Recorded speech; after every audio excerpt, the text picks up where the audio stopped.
Good morning, welcome to వార్తలు వాస్తవాలు. నా పేరు రాజేష్. పత్రికల్లో వచ్చిన ప్రధాన వార్తలను చూద్దాం. ముందుగా నమస్తే తెలంగాణ. మాఫీకి మరో మెలిక. రుణమాఫీ కాకుంటే ఫిర్యాదు చేయాలట. నెల రోజుల్లో చెప్తామంటున్న సర్కార్.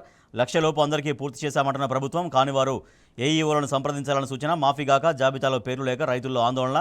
బ్యాంకర్లు అధికారుల చుట్టూ అన్నదాతల చక్కర్లు. మరో లిస్టు వస్తుందంటూ తిప్పి పంపుతున్న బ్యాంకర్లు. రుణగ్రహీతల సమాచారం అంతా బ్యాంకుల దగ్గరే. అయినా ఇన్ని లోపాలు ఎట్లా జరిగాయని రైతులు ప్రశ్నిస్తున్నారు, ఆందోళన పడుతున్నారు. లక్ష రుణమాఫీ కానోళ్లు లక్షల్లోనే ఉన్నారు. కాంగ్రెస్ అబద్ధాలకు గోబెల్స్ ఆత్మహత్య చేసుకున్నటోడు రేవంత్ సర్కార్ చేసింది గోరంతా, చెప్పేది కొండంతా. రుణమాఫీకి ఇన్ని షరతుల ఎమ్మెల్యే పల్ల రాజేశ్వరరెడ్డి ఫైర్ అయ్యారు. రుణమాఫీపై చెప్పిందెంత చేసిందెంత, రైతుల్ని దగా చేసింది రేవంత్ సర్కార్ అంటూ మాజీ మంత్రి వేముల ప్రశాంత్ రెడ్డి ధ్వజమెత్తారు. ఎందుకు సంబరాలు చేసుకోవాలి, ఏదో ఘనకార్యం చేసినట్టు ఎందుకు సంబరాలు చేసుకోవాలి, కొండను తవ్వి ఎలకను పట్టినందుకు అంటూ ఆయన ప్రశ్నిస్తున్నారు.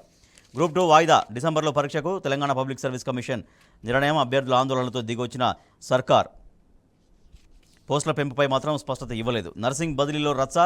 లాంగ్ స్టాండింగ్ జాబితా నుంచి పేర్లు మాయం. ఖాళీ పోస్టుల జాబితాను ప్రదర్శించని అధికారులు. బదిలీ కౌన్సిలింగ్లో చిచ్చుపెట్టిన సిఫారసు లేఖలు. ఉస్మానియా మెడికల్ కాలేజీలో నర్సులు ఆందోళన చేశారు. మైక్రోసాఫ్ట్ విపత్తు. బ్లూ స్క్రీన్ ఎర్రర్తో విండోస్ సేవల్లో తీవ్ర అంతరాయం. ఇంటర్నెట్ ప్రపంచంలో అతిపెద్ద ఉపద్రవం నిన్న జరిగింది. క్లౌడ్ స్ట్రైక్ అప్డేట్తో బగ్తో తలెత్తిన సమస్య. ఇంటర్నెట్ వాడే అన్ని రంగాలపైన ప్రభావం. పలు దేశాలు స్తంభించిన బ్యాంకింగ్ వ్యవస్థ. శంషాబాద్లో 36 విమాన సర్వీసులు రద్దయినాయి. తెలంగాణ టుడే.